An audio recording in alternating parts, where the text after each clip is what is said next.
Guys, for this video, ngayong video na to, papakapinahan sila kasi ginising ko siya eh. Dito na, sabi na, dating kape.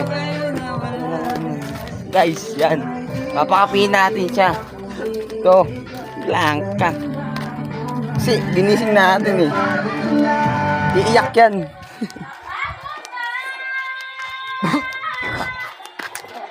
Tapos natin siya gisingin guys.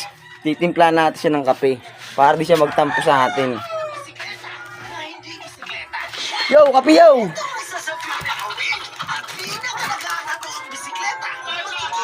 Dito ko na yan. Yo, Master, di ba? Kapit Master. Ayan ang vlog ni Kapit Master. Ganito pinapanood ka umaga. Paputok pa lang ang araw. Pinapanood ko yan. Ang bisikleta nila puputulin. Mataas ang bisikleta ni Kapit Master.